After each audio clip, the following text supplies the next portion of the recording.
I బొమ్మ Ravi arrest కేసులో నిర్మాత సి. కళ్యాణ్ చేసిన ఎన్కౌంటర్ వ్యాఖ్యలు సంచలనం సృష్టించాయి. దీనిపై రవి తండ్రి అప్పారావు తీవ్రంగా స్పందించారు. కోట్ల బడ్జెట్తో సినిమాలు తీయమని ఎవరు చెప్పారని ఆయన ప్రశ్నించడం చర్చనీయాంశంగా మారింది. ఐ బొమ్మ రవి అరెస్ట్. గత కొన్ని రోజుల నుంచి ఈ టాపిక్కే తెలుగు రాష్ట్రాల్లో చర్చనీయాంశమవుతోంది. రవి చేసింది అక్షరాలా తప్పే కానీ జనాలు అతడికే మద్దతు తెలుపుతుండటం ఇక్కడ అందరినీ ఆశ్చర్యపరుస్తోంది. సినిమా వాళ్లకు సపోర్ట్గా ఒక్కరు కూడా మాట్లాడట్లేదు. దీనికి కారణాలు ఏంటనేది పక్కనబెడితే నిర్మాత సి. కళ్యాణ్ అయితే ఏకంగా రవిని ఎన్కౌంటర్ చేసేయాలని 4-5 రోజుల క్రితం షాకింగ్ కామెంట్స్ చేశారు. నిర్మాత కళ్యాణ్ చేసిన ఎన్కౌంటర్ వ్యాఖ్యలపై నెటిజన్ల నుంచి గట్టిగానే విమర్శలు వచ్చాయి.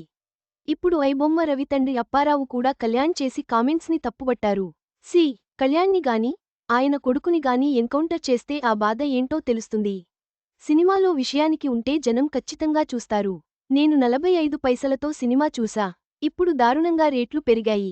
కోట్లు ఖర్చుపెట్టి సినిమాలు ఎవరు తీయమంటున్నారు? రవి అరెస్ట్ అయిన తర్వాత నేను 2 సార్లు మాట్లాడాను. నా కొడుకు తరపున వాదించే న్యాయవాదికి ఆర్థిక సాయం చేస్తా అని అప్పారావు చెప్పుకొచ్చారు.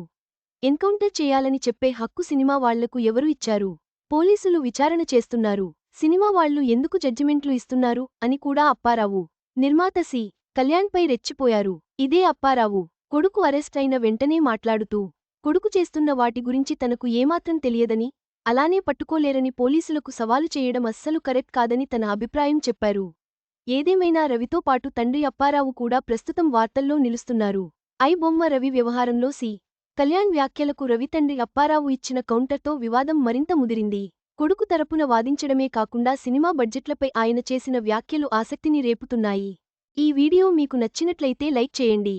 మీ స్నేహితులకు షేర్ చేయండి. మా ఆంధ్రవిలాస్ ఛానల్ను సబ్స్క్రైబ్ చేసుకోండి. పక్కనే ఉన్న గంట గుర్తుపై క్లిక్ చేయడం మర్చిపోవద్దు. తాజా సినిమా వార్తల కోసం ఆంధ్రవిలాస్.net చూడండి.